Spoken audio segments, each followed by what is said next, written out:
क्यों भाई, सरकार बदलनी है नहीं बदलनी है? ऐसी आवाज नहीं चलती। दोनों हाथ उठाइए, विजय के संकल्प की मुट्ठी भींचिए और प्रचंड आवाज से बोलिए, भारत माता की।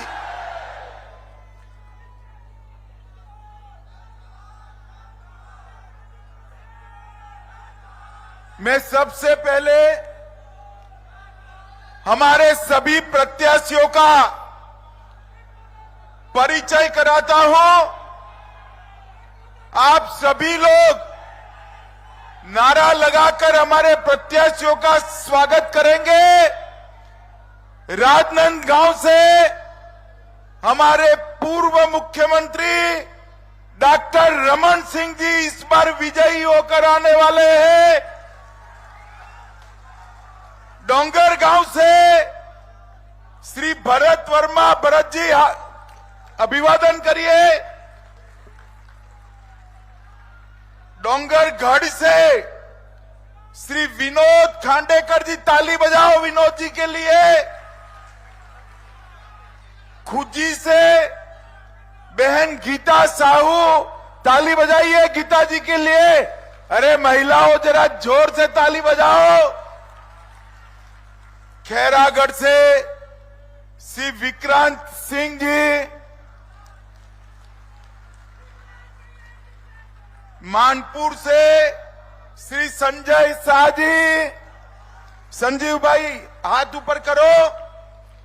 और अंतिम परिचय मैं कराना चाहता हूं, ये भूपेश बघेल सरकार ने तुष्टीकरण के लिए, वोट बैंक की राजनीति के लिए छत्तीसगढ़ के बेटे भुवनेश्वर को लिंचिंग कराकर मार दिया। भुवनेश्वर साहू को भारतीय जनता पार्टी ने तय किया है कि हम भुवनेश्वर साहू के हत्यारों को उनके अंजाम तक पहुंचाएंगे और इसके प्रतीक के रूप में उनके पिताजी श्री ईश्वर साहू को हमने चुनाव के मैदान में उतारा। मैं आप सभी से अनुरोध करूंगा, भाई भुवनेश्वर साहू की शहादत के लिए जोर से दोनों हाथ उठाकर भारत माता की जय का जयकारा लगाएंगे। बोले भारत माता की, भारत माता की, वंदे वंदे वंदे। मित्रों, आज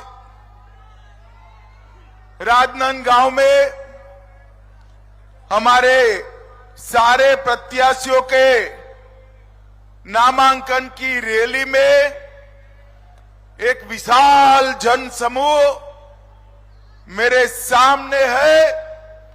आपका उत्साह देखकर मैं स्पष्टता से आज भरोसा लेकर जा रहा हूं।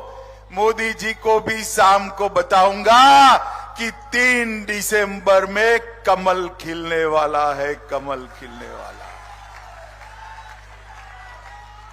इस मंच पर उपस्थित हमारे प्रदेश अध्यक्ष और सांसद भाई अरुण साहू जी, हमारे नेता पूर्व मुख्यमंत्री, और यहां से हमारे प्रत्याशी राजनांदगांव के डॉक्टर रमन सिंह जी, बहन सरोज पांडे जी, पूर्व सांसद अशोक शर्मा जी, भूपेंद्र सवन्नी जी, श्री मधुसूदन यादव जी, श्री रविंद्र राय, पूर्व अध्यक्ष झारखंड के, श्री संतोष अग्रवाल जी, श्री अभिषेक सिंह जी, श्री अवधेश चंदेल जी, श्री प्रदीप गांधी जी, श्री रमेश पटेल जी, और आज मेरे साथ जो हमारे सातों सात प्रत्याशी उपस्थित है, जिनको आपको विधायक बनाकर भेजना है, वो सभी प्रत्याशियों को मैं हृदय से, मेरी ओर से और करोड़ों भाजपा के कार्यकर्ताओं की ओर से बहुत बहुत शुभकामनाएं देना चाहता हूं। माताओं, भाइयों, बहनों, डॉक्टर रमन सिंह जी ने ठीक से बात रखा है, मुझे ज्यादा कहने की जरूरत नहीं है। मगर मैं छत्तीसगढ़ वासियों को चुनाव की घोषणा के बाद पहली बार रैली हो रहा है, मैं छत्तीसगढ़ वासियों को याद कराने आया हूं, इस छत्तीसगढ़ को हमारे प्रिय प्रधानमंत्री अटल बिहारी वाजपेयी जी ने बनाने का काम किया। एक कांग्रेसियों के शासन के अंदर पुराना मध्य प्रदेश और छत्तीसगढ़ बीमारू राज्य बनकर खड़ा था।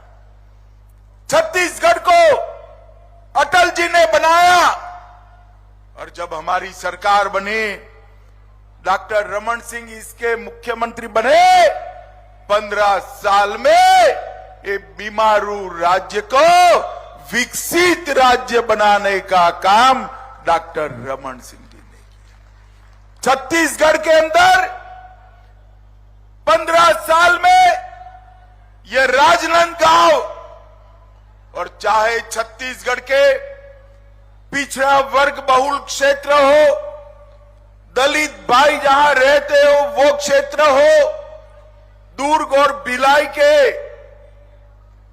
कॉस्मोपॉलिटन इलाके हो, या जहां मेरे आदिवासी भाई बहन रहते हो वो क्षेत्र हो, हर क्षेत्र को संपूर्ण विकसित करने का काम भारतीय जनता पार्टी की सरकार ने किया। यहां की छत्तीसगढ़ी भाषा को राज्य की भाषा का दर्जा देने का काम भारतीय जनता पार्टी ने किया। किसानों को 14% ब्याज से मुक्त कराने का काम, जोर से ताली बजाइएगा, हमारी रमन सिंह सरकार ने किया। मित्रों, सबसे पीडीएस की व्यवस्था सबसे अच्छी देश भर में कहीं पर लागू हुई तो मेरे और आपके इस छत्तीसगढ़ में हुई, और रमन सिंह को चावल वाला बाबा कहकर पुकारा गया। ट्राइबल, ओबीसी और दलित को अपने अधिकार देने का काम किया, और छत्तीसगढ़ को हमने विकसित राज्य बनाने के लिए ढेर सारे कदम उठाए। और मैं पूछने आया हूं, भैया भूपेश जी, 5 साल में आपने क्या किया, इसका जरा हिसाब किताब दीजिए। मुझे मालूम है हिसाब देने का आपका स्वभाव नहीं है, आप विकास का हिसाब किताब नहीं करते हो।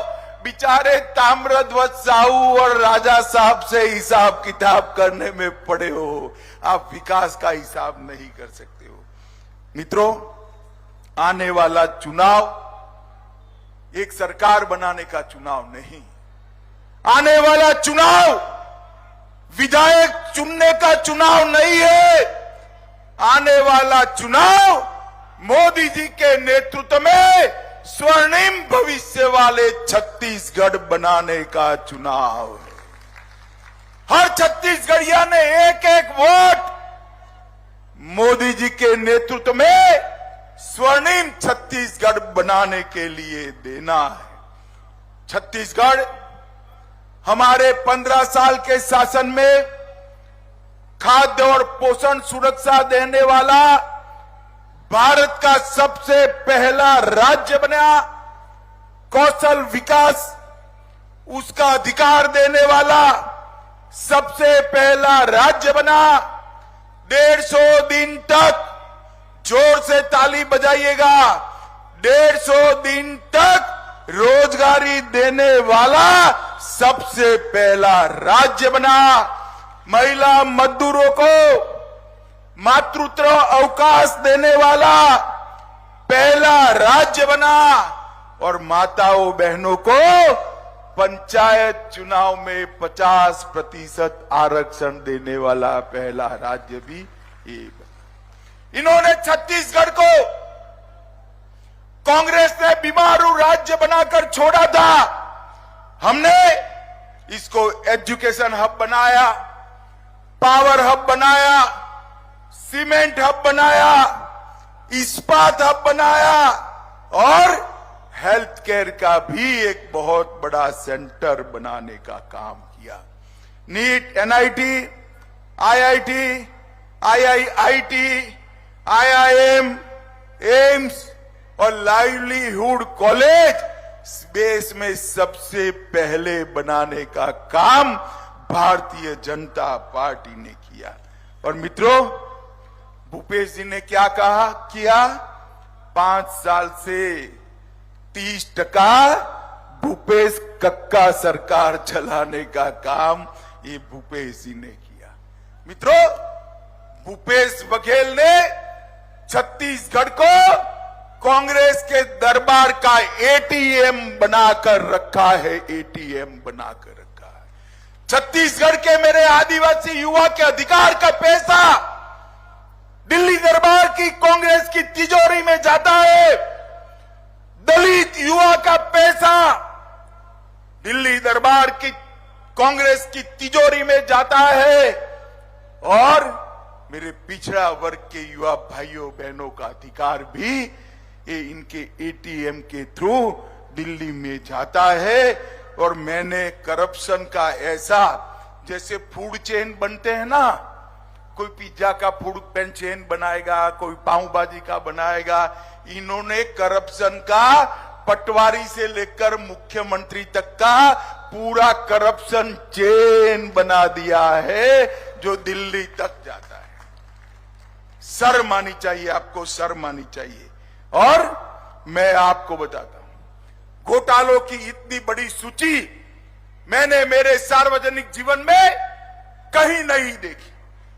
शराब घोटाला, 2000 करोड़ रुपए का शराब घोटाला, इनके ऑफिस के अफसरान जेल में जाते हैं और उनको शादी में भी चैन नहीं आता है, कहीं वो मुंह न खोल दे, इसलिए डरकर घर में शादी कराते हैं। कोयला परिवहन घोटाला 550 करोड़ का किया। प्रधानमंत्री गरीब अन्न योजना में 5000 करोड़ का घोटाला किया। गोठान घोटाला 1300 करोड़ से ज्यादा रुपयों का घोटाला किया। 600 करोड़ का उन्होंने पीडीएस घोटाला फिर से किया। महादेव ऐप का 5000 करोड़ का घोटाला करने का काम भूपेश बघेल सरकार ने किया। ये उन्होंने तो बच्चों की नौकरियों को भी नहीं छोड़ा। पब्लिक सर्विस कमीशन का घोटाला कर बच्चों की नौकरियों में भी कटकी लेने का काम किया है। मित्रों, ये भूपेश बघेल सरकार कटकी और बटकी की सरकार है। हमें यहां विकास करने वाली सरकार चाहिए, मोदी जी के नेतृत्व में आगे ले जाने वाली सरकार चाहिए। ढेर सारे वादे किए, प्रत्येक महिला को महतारी सम्मान योजना देना था। भूपेश बाबू क्या हुआ? मुफ्त 4 गैस के सिलेंडर देने थे। भूपेश बाबू क्या हुआ? 50,000 अतिरिक्त शिक्षक भरने थे। भूपेश बाबू क्या हुआ? शहरी क्षेत्रों में संपत्ति कर 50% कम करने का वादा किया था। क्या हुआ? राज्य में पूर्ण शराबबंदी लागू करने वाले थे। भूपेश बाबू आपने क्या किया? बिजली का बिल आधा करने वाले थे। भूपेश बाबू आपने क्या किया? उनको हिसाब देना चाहिए छत्तीसगढ़ की जनता को। मैं आज छत्तीसगढ़ की जनता को बताने आया हूं, ये भूपेश बघेल उनके शासन में छत्तीसगढ़ में ना दलित खुशहाल है, ना आदिवासी खुशहाल है, ना ओबीसी खुशहाल है, पिछड़ा भी खुशहाल नहीं है। माताओं बहनों की तो बात ही मत करिए, युवा और किसान भी परेशान है। खुशहाल है तो गांधी परिवार अकेला खुशहाल है और कोई खुशहाल। जैसे मैंने अभी पहले किया, उनकी वोट बैंक की राजनीति के चलते भुवनेश्वर साहू की हत्या कर दी। आप क्या चाहते हैं कि छत्तीसगढ़ फिर से एक बार एक कौमी दंगों का केंद्र बने? चाहते हैं क्या? जरा जोर से बोलो, चाहते हो क्या? भुवनेश्वर साहू को न्याय मिलना चाहिए या नहीं मिलना चाहिए? अगर कांग्रेस फिर से चुनकर आती है तो यही तुष्टीकरण की, यही वोट बैंक की राजनीति कांग्रेस पार्टी आगे बढ़ाएगी। और मैं आपको कहता हूं, एक बार कमल फूल की सरकार बना दो। ये जिन्होंने भ्रष्टाचार किया है, पाई पाई उनसे वसूलेंगे और उनको उल्टा लटका कर सीधा करने का काम ये भारतीय जनता पार्टी की सरकार करेगी। भाई और बहनों, मोदी जी के नेतृत्व में हमने पूरे देश का सम्मान बढ़ाने का काम इस देश के प्रधानमंत्री जी ने किया है। अभी अभी विधानसभा और लोकसभा में 33% माताओं बहनों को रिजर्वेशन देने का काम भारतीय जनता पार्टी की सरकार ने किया। चंद्रयान भेजा, G20 हुआ और छत्तीसगढ़ के ढेर सारे लाभार्थियों को नरेंद्र मोदी सरकार का फायदा मिला है। मित्रों, मैं आपको बताना चाहता हूं कि राजनांदगांव में मेडिकल कॉलेज 370 करोड़ रुपए का, 330 करोड़ के फ्लाईओवर, 48 करोड़ के शिवनाथ व्यय प्रवर्तन योजना नहर, 18 करोड़ से पेंड्री में निवास स्थानों, 15 करोड़ रुपयों से मातृ शक्ति के लिए अस्पताल, 13 करोड़ रुपए एजुकेशन के लिए और 10 करोड़ रुपया मॉडल कॉलेज और वंदे भारत ट्रेन का सौगात भी नरेंद्र मोदी सरकार ने किया है।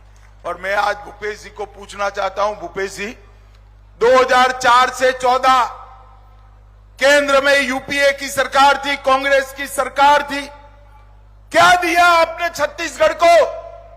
हिसाब लेकर आइए। माताओं भाइयों बहनों, 2004 से 14 में केवल 77,000 करोड़ रुपया छत्तीसगढ़ को 10 साल के अंदर दिया। कितना दिया? जरा जोर से बोले, कितना? 77,000 करोड़। कितना? और मोदी जी ने 2014 से 23 उनके 10 साल बनाम हमारे 9 साल 77,000 करोड़ की जगह पे 3,01,000 करोड़ रुपया छत्तीसगढ़ को भेजने का काम किया। हमने नक्सलवाद पर नकेल कसी, 38 लाख किसानों को हर साल 6,000 रुपया दिया, 24 लाख घरों में पीने का पानी पहुंचाया, 2 करोड़ गरीब छत्तीसगढ़ वासियों को 5 लाख तक का पूरा स्वास्थ्य का खर्चा नरेंद्र मोदी सरकार ने उठाया, 38 लाख माताओं के घर में शौचालय का निर्माण किया, लगभग 6 लाख माताओं को गैस का सिलेंडर दिया और लगभग 11 लाख लोगों को घर का भेंट देने का काम हमारे नरेंद्र मोदी जी ने किया है। मित्रों, नरेंद्र मोदी जी, मैं आज यही कहने आया हूं कि इन्होंने दिए हुए 315 वादे तो पूरे नहीं किए, चरण पादुका भी छीन ली, साड़ी वितरण योजना भी बंद कर दी। खैर 325 वादे से तो मुकर गए, पर उन्होंने यहां एटीएम लगाकर छत्तीसगढ़ की जनता का पैसा दिल्ली के दरबार में कांग्रेस कार्यालय में पहुंचाने का काम किया है। मुझे बताओ माताओं, भाइयों, बहनों, जिन्होंने छत्तीसगढ़ के भविष्य को इस तरह से बर्बाद किया है, वो भूपेश बघेल को फिर से मौका दे सकते हैं क्या? जोर से बोलिए, दे सकते हैं क्या? जिस तरह से भुवनेश्वर साहू को रौंद रौंद कर मार डाला, वो सरकार को रिपीट कर सकते हैं क्या? जोर से बोलिए, कर सकते हैं क्या? राजनांदगांव की चारों सीटें मोदी जी की झोली में डालेंगे क्या? जोर से बोले, ऐसे नहीं, मोदी जी तक आवाज जानी चाहिए, डालेंगे क्या? चारों प्रत्याशियों को प्रचंड बहुमत से जिताएंगे। यहां हमारे 7 प्रत्याशी है, 7 को प्रचंड बहुमत से जिताएंगे। भाजपा सरकार बनाएंगे। 24 में फिर से मोदी जी को प्रधानमंत्री बनाएंगे। तो मेरे साथ दोनों हाथ उठाइए, उठाइए दोनों हाथ, विजय के संकल्प का मुट्ठी बींचिए और प्रचंड आवाज से बोलिए, भारत माता की।